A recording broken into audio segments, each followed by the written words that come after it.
You know what we take for granted? We can pick up a phone, punch in 3 numbers, and help is on the way. But that idea just calling someone in an emergency had to be invented. And in 1937, London did just that. It created the first emergency telephone number in the world. Neighbors heard screams. They ran to the nearest phone booth and begged the operator to connect them to help. But she thought it was a prank. No urgency, no priority. The woman trapped inside died before fire crews ever showed up. 999. Simple, immediate, revolutionary. But like most things that seem obvious today, it was born out of failure, out of tragedy. Months before its launch, a fire broke out in a London flat. The newspapers exploded. The public was furious. Others said it would be abused by pranksters and the mentally ill. Imagine that, choosing bureaucracy over lives, choosing to debate logistics while people bled out in silence, and the question became impossible to ignore. How can a society that boasts progress, telephones, electricity, and empire not have a simple way to ask for help? It was not elegant technology.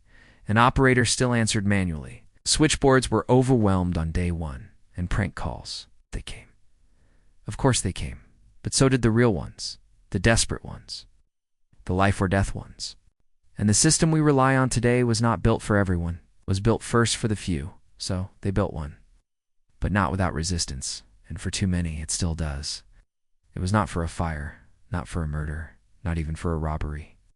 The British post office and telephone companies argued over costs. Some politicians claimed it was unnecessary.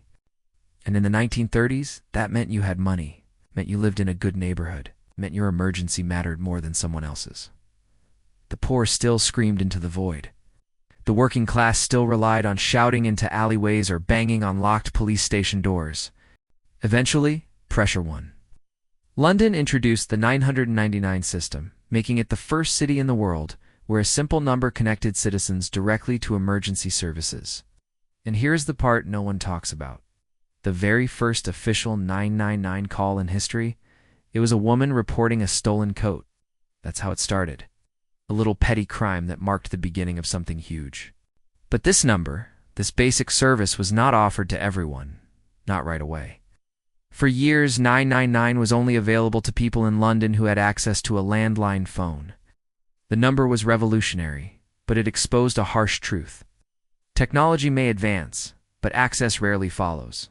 So the next time you dial 3 numbers and expect help, remember that it took death, outrage, and privilege to make that possible.